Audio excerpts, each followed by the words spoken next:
And this is my Cèzanne number 21 of my daily challenge. And what brought me here? What brought me to Cèzanne? The solidity. Even though he's breaking and he's the father and creator of, in the beginning of abstract art, as he reduces his shapes and changes sizes of his elements in his compositions to empower himself of the vision that will uniquely register what is in front of us, translating into his mind's eye. Cèzanne is very approachable in the sense that he thinks through visually in his works. And this is Mount Saint-Victoire in southern France, in Aix-en-Provence. And Cèzanne here depicts this mountain, which is not this big, you see, in the landscape, but he alters the size of the mountain so that it will make a stronger composition. And, this is not one of his last works. He has painted this mountain over and over and over, and watercolors and so on, and drawings and many paintings. And this is a little bit to the left, and I'm going, you see, as I speak, my hand wants to draw. I'm in this visual mode that I can only satisfy if the visual, even though my brain these days allows me to speak and draw somewhat, at times I have to stop and then pick up my drawing again, because speaking and drawing or speaking and painting are quite incompatible, you see, but you can arrest one and take notes and come back. And let me go and finish all of this outline here. Let me come to the right so that I'll be able to establish the background of the work. You see what is farthest away here besides the sky, which is the shape of the mountain. And even the shape of the mountain, Cèzanne alters this shape to suit his artistic vision. Cèzanne has a troubled life and so on, as most artists will have, you see. But hey, you don't need to be chopping off your earlobe or living and like Cèzanne did and so on. You can try to, using the means we have these days, and let me finish this shape here too, which is quite ominous. You can try to work your artwork into a schedule, and a schedule that can be rather professional.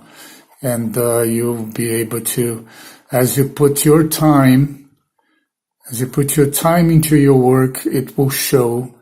And one day at a time, a drawing, a painting, and things will start moving. See that I have outlined the major elements and masses, and there is this bottom mass here that will come down here. There's a little tree trunk, and I can mark the way to this edge. I'm using what is left over of a grid, which are the boundaries of my drawing, so that I can measure with respect to the verticals and horizontals that I have.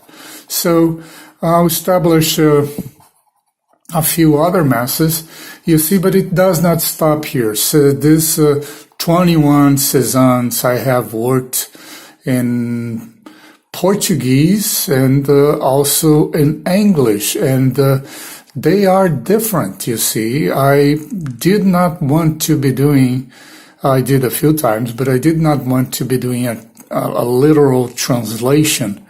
I always drew afresh. It was a way to practice and practice and practice and get my mind's eye.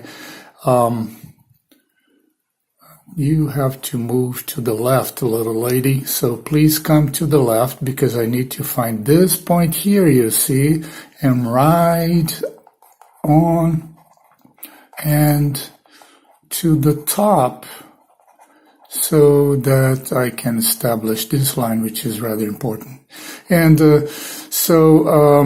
I did the series in Portuguese and a series in English, and quite a few of the drawings only exist in Portuguese or only exist in English.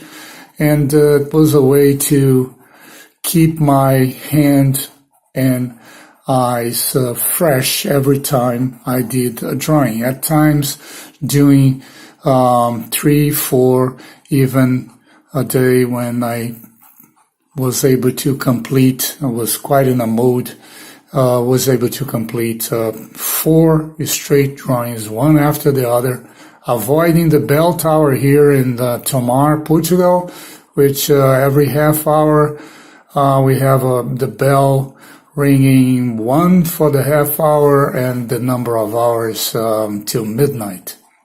So at times I try to avoid that, and as soon as the bell tower counts its hour, you see, I push the button and the recording starts. And as it starts, I already have an outline in my head of what needs to be done, because I have looked at Cézanne's work or other artists' works. So here we are. I have the mountain far away, and then Cézanne has outlined with dabs, you see, Cézanne, except for a few spots where, in this case, there are present lines here in the underdrawing, and also in the completion of the painting to register a few things. He works with dabs of color. He looks at the horizon or environment, and he tries to convey what is there in terms of his color sensations. So this brings us to the close of this series, which is part of my learning, actually. I learned about this some time ago, and now it is part of my online teaching. And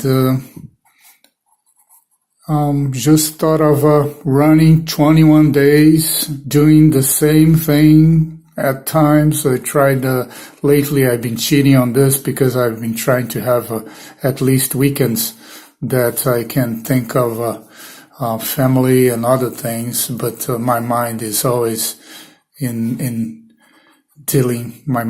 dealing with form, shapes, colors.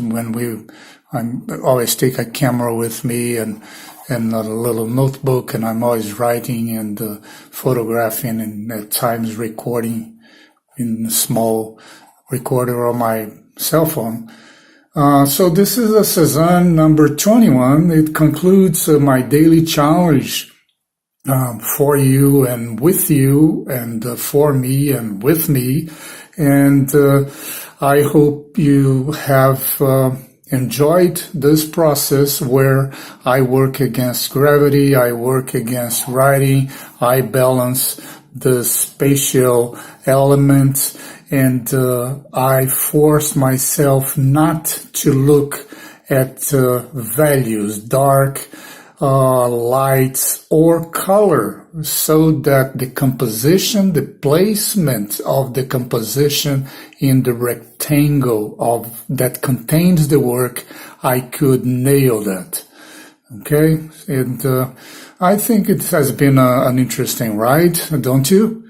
So please keep following this, and there is quite a bit more that you will learn, and I will also learn as we find the works of great masters and try to, from them, get the clues that will create our own work. So, Cézanne, thank you. Thank you so much for leaving quite a compelling oeuvre.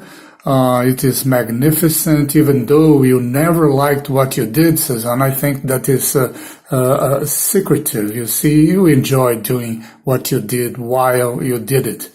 Once you analyzed it with your rational brain, then your left and right brains did not work too well together. You always went into a rage, but when speaking and dealing with people, but painting and drawing, you were very, very precise, calm, and thoughtful. So thank you, Master Cèzanne, the father of quite a few of us. And today, as I conclude this daily challenge for this portion of my teachings, it is the 5th of February, and I am Plínio.